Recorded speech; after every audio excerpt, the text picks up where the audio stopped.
Today, we will talk about an ancient historical figure that many people are not familiar with. And before preparing this documentary, I did not know about him and had not read about him, so you will enjoy watching this video. Despite more than 25 centuries since its emergence, and after all it has suffered from systematic restriction by the Communist Party, Confucianism still enjoys great respect in China.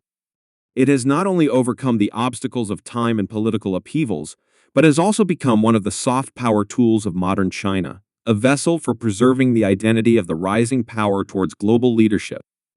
This philosophy, or religion, is attributed to Confucius, a figure whose true identity is still a subject of debate. It is commonly believed that he was born in the mid-6th century BCE, with his real name being Confucius, and he grew up in a poor family in the state of Lu, present-day Shandong province. He rose to several governmental positions and later devoted himself to teaching people the principles of wisdom. He did not consider himself an innovator of a new philosophy, but rather a transmitter of ancient ethical traditions.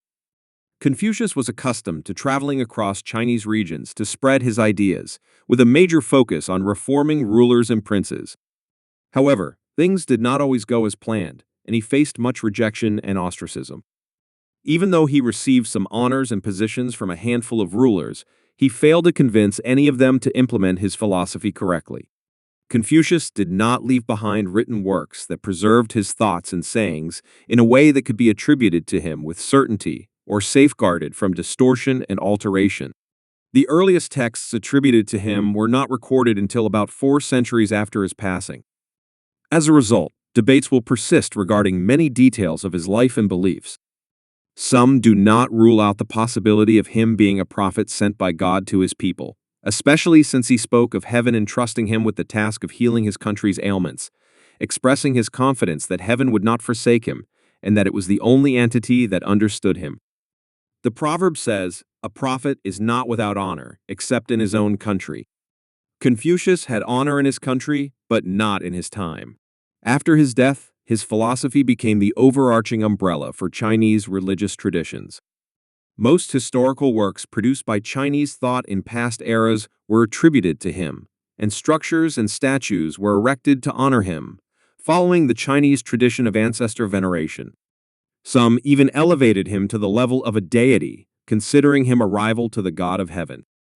One of the most important books attributed to him is the Analects of Confucius, a collection of sayings and actions of Confucius and his disciples, including many dialogues with them.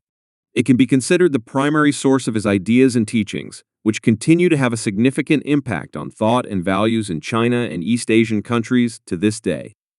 The text you provided discusses the esoteric origins in Chinese philosophy and how Confucianism intersects with Taoism and other Chinese beliefs in this aspect. It mentions how most Asian esoteric religions impart a spiritual dimension to the universe, making it self-sufficient and perhaps independent of creation. The universe creates itself from an initial chaos, and its components are organized through the polarity of the conflicting elements of yin and yang, with the process of creation continuing in endless cycles whose effects we still see today. Confucius' sayings refer to Tian, which descends from the heavens, and the teachings of Confucius speak of Tian as a source of life. It also states that Tian observes and judges humans. However, contemporary researchers insist that Tian cannot be understood in a way similar to the concept of God in Abrahamic religions. It is not an active, creating, willing God, but rather akin to Tao in Taoism and Brahman in Hinduism, the principle of order in nature. Through contemplation and union with it, humans discover how they should live and behave. Consequently, many contemporary references exclude Chinese beliefs, including Confucianism, from being considered a religion. The rituals of reverence and veneration do not take on the nature of worship, and those who practice them do not seek to gain the favor of a deity or expect a reward in the afterlife. Instead, through their approach to the absolute, they seek to follow the optimal path in life and harmonize with the rest of existence.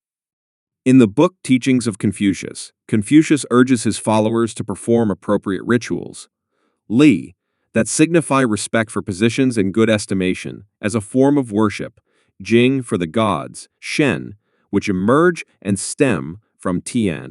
If you liked the video, don't forget to like, subscribe, and share to receive all the new updates. If you would like us to talk about other personalities, write to us in the comments.